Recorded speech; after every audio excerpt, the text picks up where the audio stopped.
morning, good afternoon, and good evening to everybody watching this. Welcome. Hi, Daniel. Hi, Tommy. How are you guys? Hi, Gio. Doing Hi, great, thanks. hi, Yeah. Gio. Thanks. No, thanks for having me. Yeah, Yes. Thank you thanks for for coming coming. along. Yes. Yeah. Happy to have you. So today we have Tommy, and he's going to share his story and his journey going from the UK to Germany. And we want to know everything about it, right? All right. How much? How Great. much? How much of the nitty gritty do you really want here? Do you really want? You want it all? Do you want everything? Yeah, I don't, I especially don't know how long we've got. Hey, I've got nothing left for today, so we could be Okay. sat here and we could be sat here for 3, 4 hours if you want really the nitty Uh, gritty shit. yeah. Could Partly be a all long, fun, right. of could be a course. long show. So everything you can share in 30 minutes or less.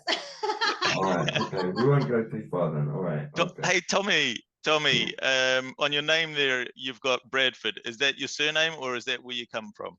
No, that's my surname. It is. Okay. Yeah, it's my surname, but interestingly, it could also be, and no one in my family actually knows this, could also be where we hail from, it could be Ah, part of where we actually are from, but right. Okay. no one in the family knows, despite people doing lots of research about it. No one's got a clue, you know what I mean? Right. You Okay. know, it does.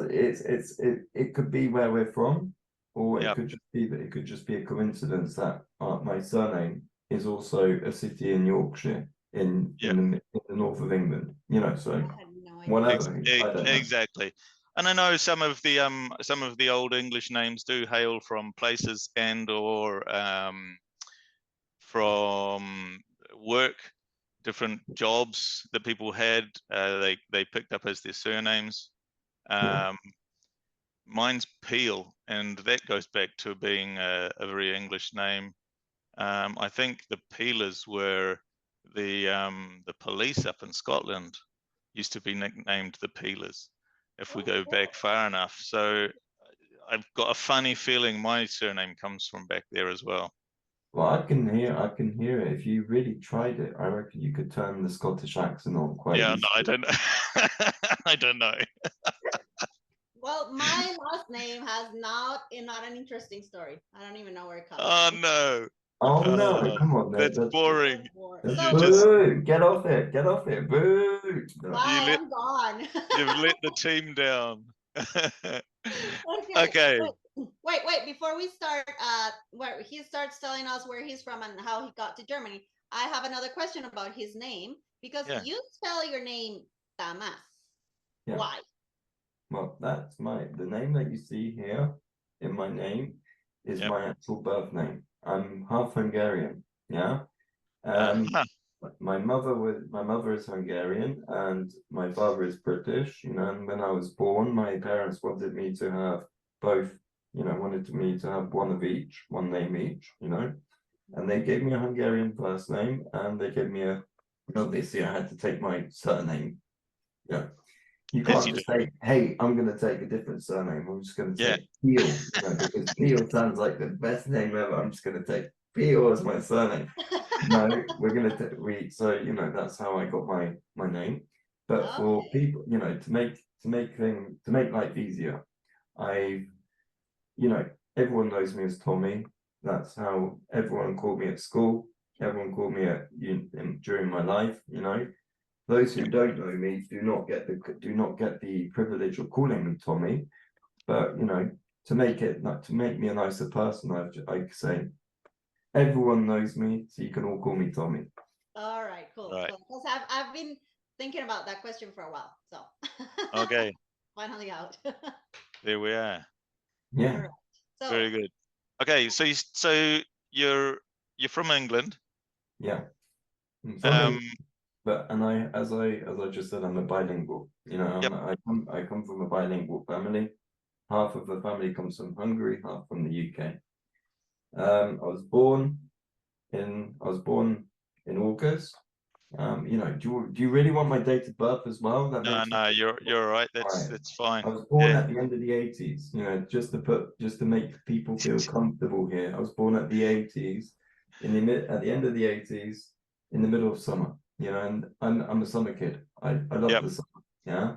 And you know, my whole life up until 10 years ago, I lived in the UK, you know, and I went to Okay. school in the UK, primary school, secondary school, university in the UK, graduated with my Bachelor of Arts in a degree scheme which was pointless, you know, but looked good on paper, you know. Yep. Yep. And You know how then it is. yeah, you know, I mean, Yeah. like, you know, on paper it looks amazing, but you know, in reality it's a load of rubbish. It's good for nothing. Yeah. Yeah, it's good for nothing, exactly. So, you know, that's it. And you know, for 24 years, yeah, I was, you know, that was my life, you know. Right. And after, you know, after 24 years, I migrated to Germany because of the ring. And I don't mean the ring of from the Lord of the Rings, you know, No. because I'm not the Lord of the Rings, but because of love, you know. Right. Yeah. My wife and I have been married for 10 years, been together for what seems like an eternity. You know, I don't know how long we've been together. You'll have to ask her. She's Okay. been counting. She's still counting, and I, you She know, still can't. yeah. She could probably tell you the seconds. And you know, and that's it. You know, and, my wife did try to find a job in the UK, but it, you know, the UK and finding a job do not, you know, for a lot of people, it's incredibly hard. And she, after a lot of trying, she just said, well, you know, there's no point. There's no point of doing it. So she went back to Germany. She finished early with her studies. So it was down to me to sort of make the move, you know. And Right. so I moved just before we got married. Then we got married, and then we moved and then we, you know, and then that was how I got to Germany, you know. It's the last 10 years have been a roller coaster ride, you know, from the moment where you realize that you've moved to a new country, you know. I mean, Gio, you know this because you moved to a different country, you know. There's there's a culture shock, you know. You feel like, oh wow, I've actually moved, you know. You think, okay, so what now, you know. There were the first, I don't know how long it was, first few months where I was literally had no job. Yeah. And it was depressing. Obviously, for a lot of listeners, a lot of watchers who are watching this, they're going to be they will identify with that, you know. And it's depressing because you know, I saw my wife going to work every day.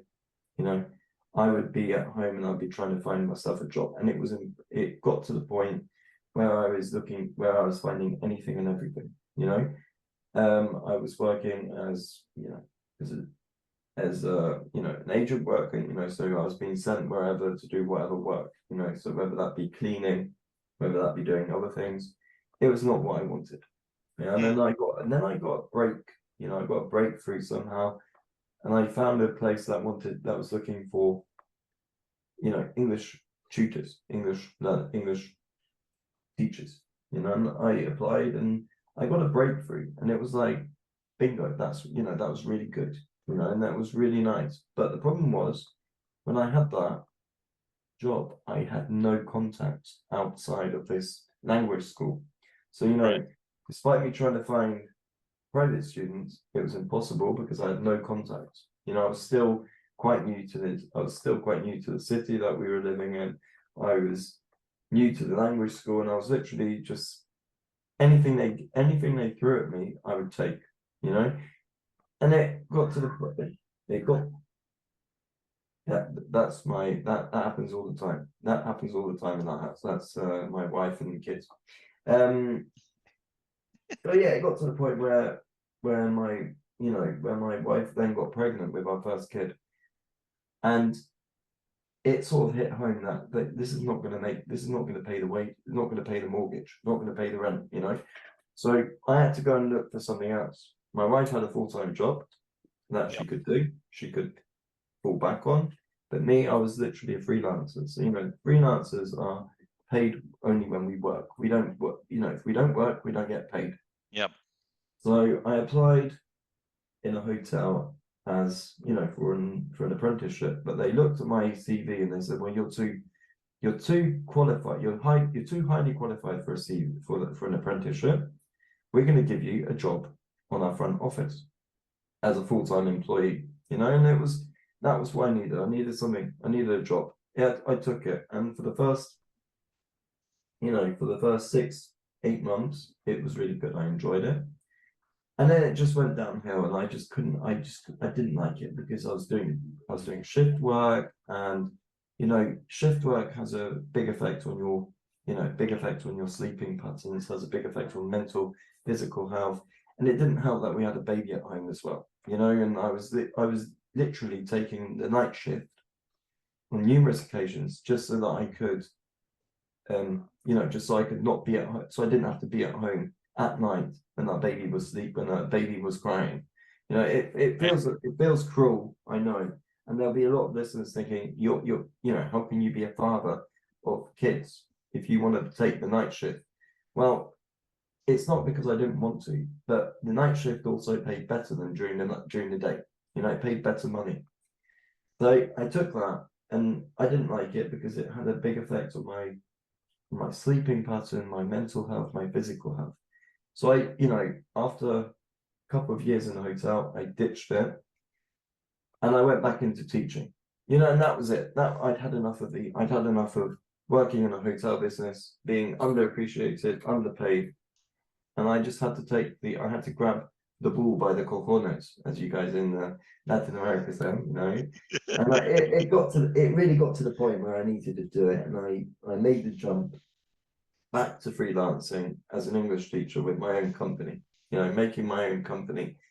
And, up until the pandemic started in 2019, it worked beautifully. I was doing face-to-face work. I was driving off here, driving off there, doing all face-to-face. But then the pandemic came and everyone was like, right, you've got to go online. And a lot of people will listen and think, yeah, I had exactly the same problem. We had to all go online. And me at that time, I was like, I have no idea about anything about online teaching. And I found tutorials online that Zoom is the best place to do it, or Microsoft Teams or whatever. So, I got myself Zoom, I downloaded Zoom, got myself Zoom working, got a few gigs in language schools online as well. And since then, I've not looked back. That's been 4 years. We've been now here 4 years since the pandemic. And I have to say, these 4 years have been a very long, grueling 4 years. And the learning curve has been incredibly steep. Yeah. But it's now flattened out nicely, and it's a nice flat line now at the moment. Heaven forbid that it ever turns back up into a vertical line up into the sky again. But it has been an incredible 4 years. And if I look back to where I was doing it, back when I started, we were living in a 2-bedroom flat with 3 kids. Right. Wow. Now we're living in our own house. Well, paying our own mortgage, paying the mortgage in our own house. I've got my own room. This is not the Golden Gate Bridge behind me. It's actually a room. It's the room, So, life has changed since then. And it's been a great 4 years. It's been a great 4 years. I've enjoyed it. I've enjoyed it a lot. Would I replay the last 4 years again? Hell no. Hell no. There's no need for me to replay those 4 years again. That would not come up in the very best hits of Tommy Bradford. That would not. Right. Yeah. Yeah. That's awesome, Tommy. You've had a journey, that's for sure. Mm-hmm. Yeah. Let me just tell you guys, if I've got time, that the journey that took me 10 years ago from being a temp worker to being here as a man who's doing his own thing, his own company, pulling in the wages, bringing in the money every month. It's been a fantastic 10 years. Yeah. There have been some very highs and very lows in between, like I said, the working as a temp worker was incredible, was an incredible low for me. You know, it was like I'd hit rock bottom, you know, and I would never say that anyone should go and do, you know, that everyone should do what I did in the 10 years up to now. Not every piece, you know, there are pieces that I'm very proud of. You know, there are pieces where I'd say, wish we could skip through them to get here a bit earlier. But it's been a strong Yeah. 10 years, I have to say. Yeah. But Yeah. that's part of the learning also, you know, and I think we the three of us can share that we are both immigrants. Not sorry, not both of us, but the three of us are immigrants, and the three of us have our own businesses trying to make a living in a you know this world of online teaching, and Daniel has his own school, physical school, so it's hard for us as immigrants trying to make a business work.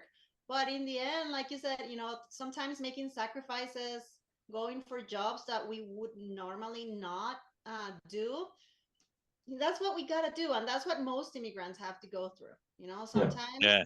you leave your country with a degree, and then you move to another country and you have to go back to the bottom and do something completely different. Right. But you are proof that with dedication and leaving all the, you know, all the prejudice aside, you can get to where you want to be. You can make your business grow. You can go back to the top, and I think Yeah. that's amazing.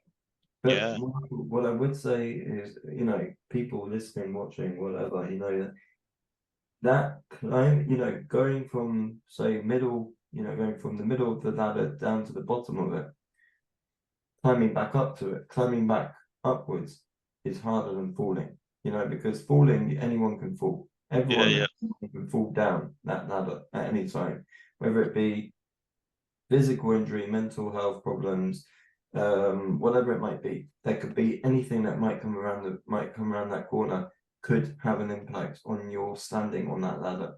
Yeah. But enjoy the climb up, because you know from up on high you get a better view of where you've come from. Yeah. Rather than when you're down below, you're always looking up and you're thinking, oh, I wish I was in that position.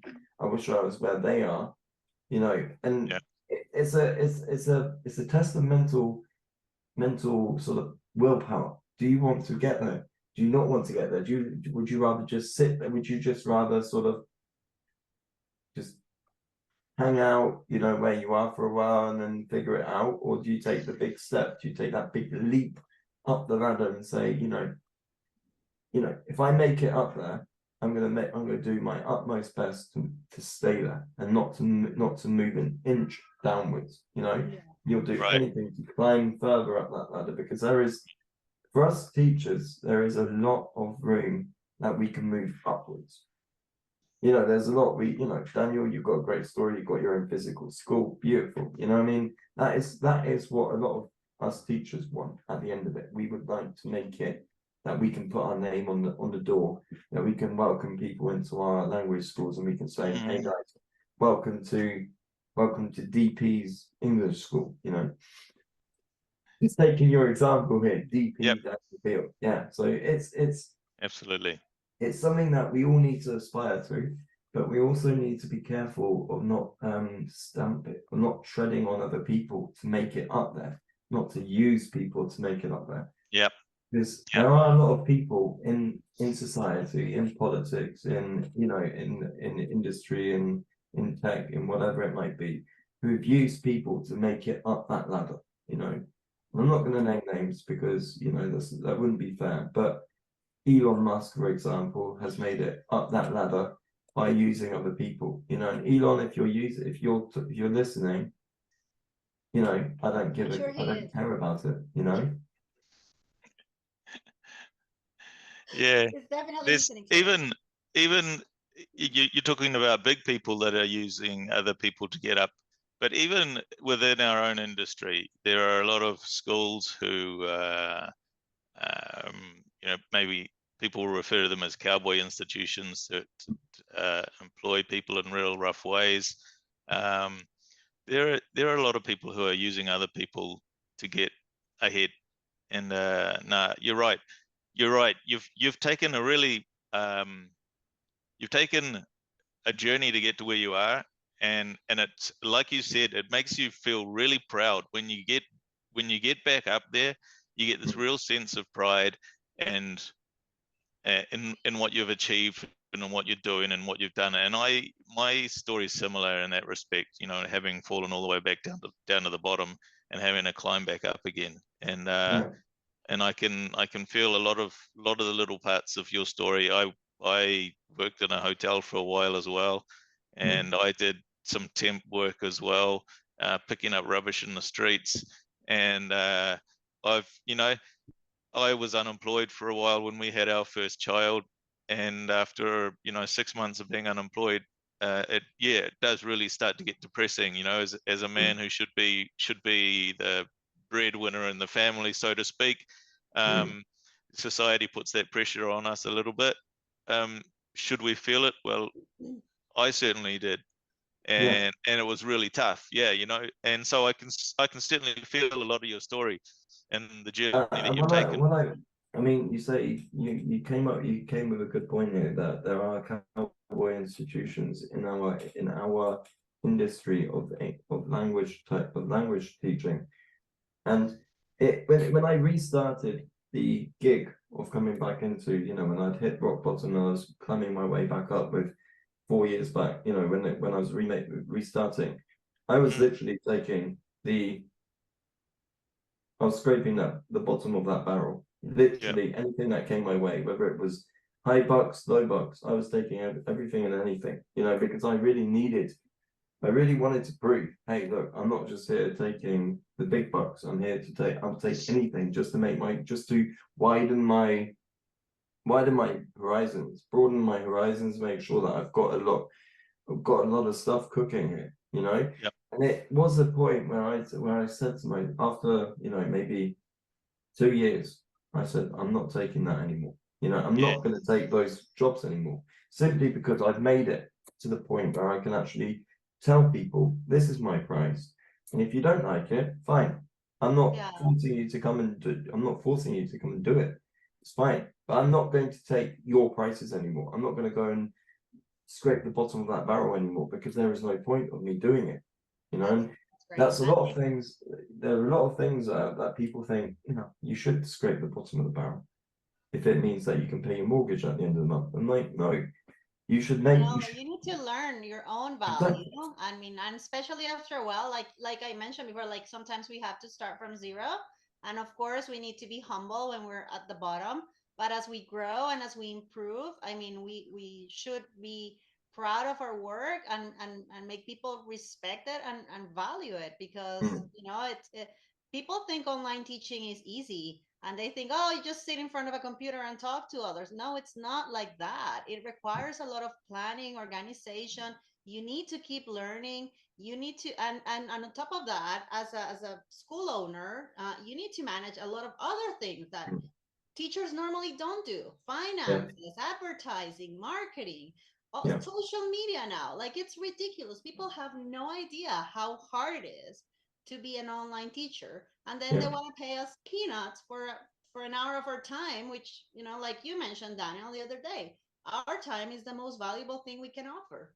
So I applaud you, both of you guys. I think you're doing a fantastic job. So proud of you. I'm so happy to be your friend. You guys are amazing. Thank you. I mean, that hour of that time that we give our students is not just the 1 hour.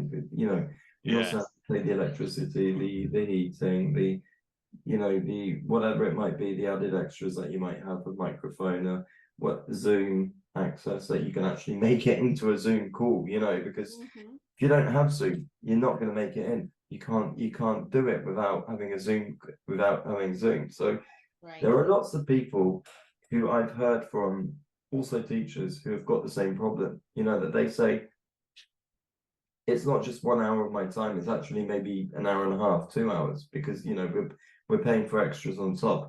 And that is what a lot of students do not sort of take into consideration, that they think, oh, it's just an hour of his time. It's not like it's nothing else. But if you're sat from dawn till dusk in the same chair, you've got to go to the toilet. You can't be expected to do one in your pants and say, oh guys, I just did one in my pants. It's like, you're an adult, you got to go to the toilet, you got to have your lunch break, you got to have a drinks break, you can't sit in a chair for 12 hours. It hurts your back, it hurts your legs, it hurts your body. The body is not designed for sitting in a chair for 12 hours. So we have to we have to be moving as well. And a few people that I've taught in the past have said, why are you standing up while you're doing your teaching? I'm like, I've been sat down for the last 6 hours. You're my final student of the day. I want to stand up. Like, but I want you to sit down because you're making me nervous. I'm like, really? Really? Really? So, that is how it is. Come on, just give teachers a break. This also happens when there are a lot of improvised teachers that don't really know what they're doing, and they actually do think it's just about sitting in front of a computer and just having a chat, and that's not teaching. So we need to learn the difference between a teacher and just a person that speaks English and just talks to you. So please appreciate your teachers a little bit more. Yeah, absolutely. I was going to say that even in the classroom, when I'm teaching, I love standing up. You're sitting down in the office all day, or sitting down doing things all day. When I'm teaching, I prefer to stand up. Yeah, and when I was doing face-to-face teaching, and when I do face-to-face teaching, when I stand up, I feel like I've got this power. I've got this power, like the superpower. I feel like the energy going through my whole body, and I feel sort of like I feel like a Superman. I feel like Superman, or I feel like a superhero because I've actually got, I'm standing at the front. It's what I've always respected about teachers, that they can stand in front of a class of 30 kids and deliver the message. And when I was at school, and if I'm allowed to quickly go backwards a bit, I was never good at English. Interestingly, I hated English, the language, and I hated it at school. But I'm here as an English teacher. But what I noticed in my last couple of years of learning English was I had so much respect for teachers, because for my English teachers especially, because they were stood in front of a class of 25 kids. Yeah. Who were not interested in any, who were barely interested in the topic, and yet they were still able to give their message to the people. That's what I feel when I'm out there in front of a class of, whether it be 5 or 25. I feel like there's this energy that's coming through my body, and it makes me feel sort of all warm and tingly inside, but also sort of strong, powerful, because I can, I've got the. Yes, I understand, and I think teachers are so underappreciated. And when we were students, I was like the same as you. I didn't like English. I didn't like school. I was a terrible student, and I never understood how important the role of a teacher was until becoming one and seeing other teachers do their work, because it's so hard. People have no idea. But Tommy, I want to ask you something. I want to ask you about Germany and your journey there, as not as a teacher, but as a person going to a new country. I want to know, first of all, do you speak German fluently, and how long did that take you?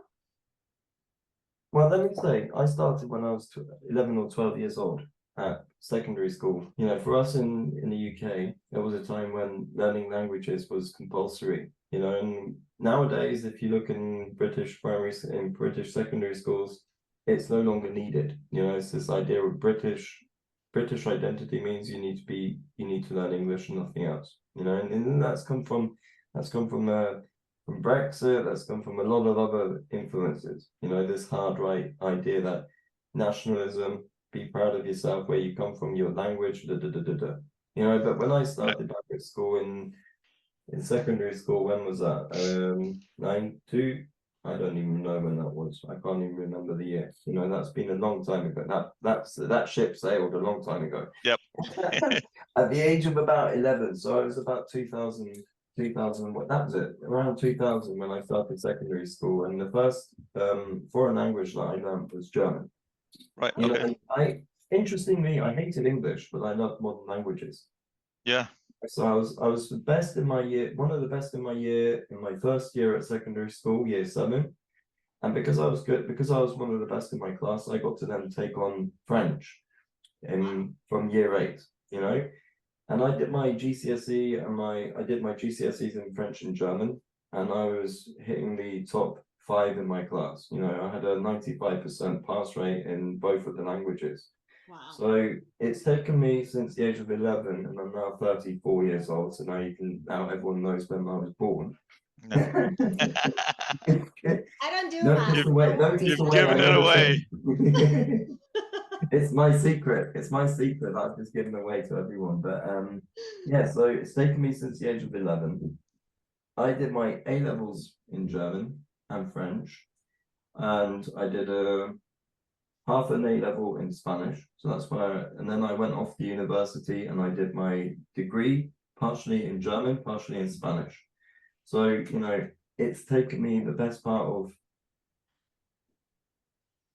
I'm not even going to count, it's going to be the best part of since year 7. So since the age of 11 for me to get to the point where I am now with German. Yes, I am fluent. Yes, I still make a lot of mistakes in grammar because German is not an easy language. Yeah. But I am really proud of my German journey. And it has been a lot of fun because I've been on a lot of exchange programs in my school years. I went off and lived in Berlin for a year while at university. It's been a great journey, and I've really enjoyed Nice. it.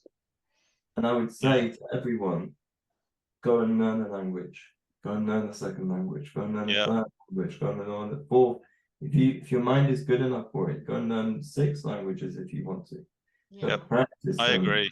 every day. Don't be like me that between leaving university and now that I barely did any Spanish learning, you know, and then I've only got back to learning Spanish in the last year because I met some really cool people over on Instagram.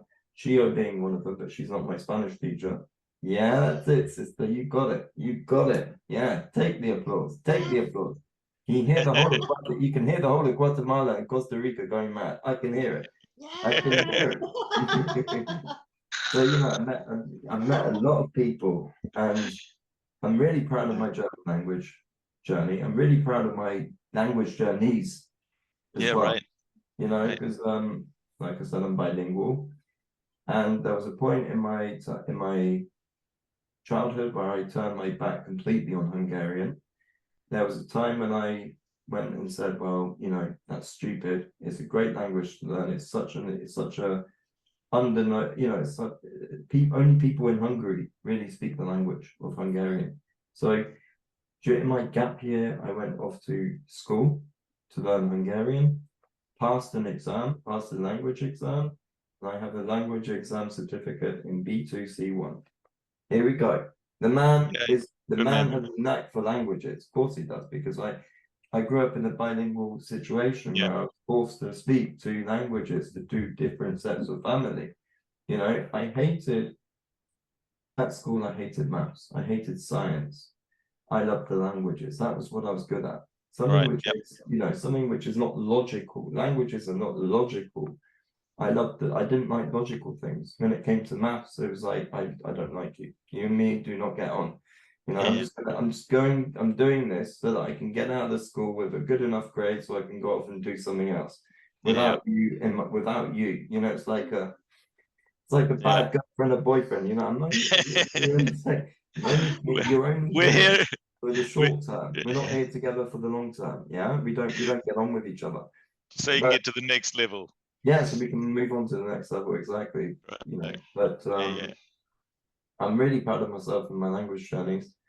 And Chio, you might be able to confirm this, but my Spanish is quite good now, isn't it? Yeah, it is. Both of you guys actually speak very, very good Spanish, and I think you're doing a great job because Spanish can also be difficult. I mean, Spanish grammar is hell.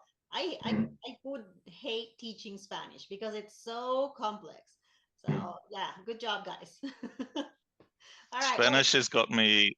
Spanish has got me miffed. I tell you, masculine and feminine, and then conjugated verbs for, I don't know, until the end of days. Yeah, and you're in Spain, which is even worse because they make it more difficult. It's more complicated. We speak easier Spanish. We're easygoing people. Just kidding, just kidding. Listen, Tommy, my last question for you today is gonna be: I want to know if you can think of three things that are completely different living in the UK and living in Germany. Well, apart from the obvious language, Yeah, apart from the apart from obvious the obvious. language, I would say one of the things I've noticed here is the bureaucracy. There is so much bureaucracy here in Germany, even a basic thing like perhaps registering a car. It's not as easy as it looks, and you just literally you can't go and say, right, I want to register my car. So have you got your ID on you? Yes. Have you got the car papers? Have you got the certificate that says you bought the car? Yes. Is it in your name? No. Okay, so then you've got to go and get the ID of your wife. Then you've got to go and get you've got to get a signed affidavit that this is your wife, this is a picture of your wife, and that your wife wants you to register the car in her name. And I've done this once, and I was like, wouldn't it just be easier if I registered the car in my name? My wife said, well, yeah, but then we're paying higher insurance rate. I'm like, all right, well, let's go and do it in your name. Just let's She not. didn't have time. She didn't have time to go to the office to do it. Yeah. So she sent me out, and she sent me out with a piece of paper, and they did it. But it took longer than it should have done. So that's the first thing, bureaucracy. Second thing, being German about things, being pedantic about things. I mean, I don't know whether you guys know what British people are like, but we're not we're not OTT, not over the top when it comes to things. We can be British about it, and we can think, well, that's not how we do it here. But here in Germany, there are certain things that people frown upon. There's some really, when I originally arrived here 10 years ago, I didn't quite understand the idea that being punctual didn't mean that you had to be over punctual. Punctual for Germans literally meant 15 minutes early. Wow. Here was me going to a job interview, and I was about half an hour early. And this woman walks in, she's like, what are you sitting on the floor for? I'm like, I'm half an hour early to a job interview. She said, you know that we don't do that here in Germany. It's like, what? Sit on the floor or be early? It's like being over early. I'm like, oh, okay. That I had no idea. So that was the second thing. So we've got bureaucracy, we've got being OTT. Is there anything else which is big difference between Germany? I mean, if I think bureaucracy is something that's Europe. Outside of England, England's got some really good systems. Yeah. And they're pretty basic and straightforward to navigate. Yeah. But outside of England, the bureaucracy in Spain is so horrendous. And I've heard that it's the same in France, and to hear that it's the same in Germany is. We got that from Gina also in Italy, right? And Italy as well. Somebody else mentioned exactly. it. Yeah. It's I think it's a European thing. If I really put my mind to it, I could probably find a number 3 as well. But at the precise point of time, I can't think of number 3. But those are probably the 2 main things that hit me the hardest, or sort of like, but the most sort of effect hit me the hard when I originally came here.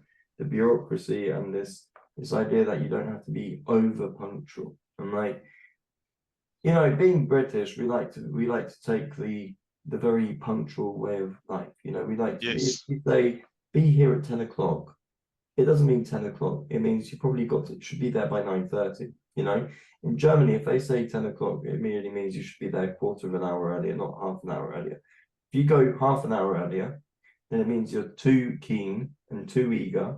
But if you're within that 15-minute period that they call for, it means you're just right. well, it's not good enough. You have to be bang on the spot 15 minutes. Oh, Oh okay. Bang on the spot 15 minutes. You know, I'm like, Too many all rules right, for me. okay, keep I that in could mind. not. I don't know about you, Chio, but here in Spain, when they say 10 o'clock, they mean like 10 o'clock-ish, you know, Oh my 15 God. minutes later is fine. You have no You- idea what it's like you're in right. Latin America. We like even in Costa Rica, we have what it's called the tico time, which means that you can be between 15 minutes and 30 minutes late and people don't really care. Well, I do. Yeah, I'm it's super all right. punctual. I am very punctual. I don't appreciate people being late, Yeah. but in Latin America, it's like, oh yeah, take your time. Yeah, Whatever. I think that's a Spanish thing. It's like at 10 o'clock-ish, It you know, could Yeah, be. yeah. there and thereabouts. I noticed that as well when I was in Valencia for a couple of weeks on a language camp. You know, they said, so class starts at 10. Class starts at 9 o'clock. You know, and here's me being British. I'm like, okay, that means I've got to be there sort of half an hour early. You know, so I set off, got to language school. No one's there. I'm like, well, hang on, guys, half an hour until lesson time. No one's here. I'm sat here by myself in the classroom. Oh my And God. then it got to it got to the point where I was like 9 o'clock. I'm looking at the clock, no one's there. I'm like, have I missed something here? You did say 9 o'clock. I say, yeah, we missed 9 o'clock. You said 9 o'clock, but here in Spain we do a bit, we're a bit, we're We're a loose. bit easy, we're a bit loose on time. Yeah, exactly. Yeah. Exactly. Those are the things that we need to adapt to, when we move to another country. So it's part of the culture, and I guess eventually we learn to just accept it. I mean, whatever. I don't even want to Yeah. talk about it. All right, Daniel, you have one last question for Tommy. Oh no, I don't. I've got 100 million questions. We're gonna have to catch up again. We're gonna have to catch up again at another time, Tommy. I think. But All right. Nice. I think we could chat for quite a while. Yeah. I mean, I'd be like I said, I'm happy to go for a few. I'm happy to go for a while if you guys have the time. But looks like you guys have got We gotta better do things. part two for Oh, there's a part two as next well. season. We'll have to do a part two, Tommy. I think Yeah. we'll call it time on this one, and we'll catch up another time for a chat. Yeah. Sweet. Thank you. Very good. Okay, But guys. Well, really thank good you. to meet you. Thank you Thank so you. much for being here. Thank you, everybody, for watching this. Please leave a comment. Say hi to Tommy. Say hi to Daniel. Say hi to myself. Come on, just say hi, right? Yeah. Subscribe. We'll see you soon. Bye. Alrighty. See ya. Peace.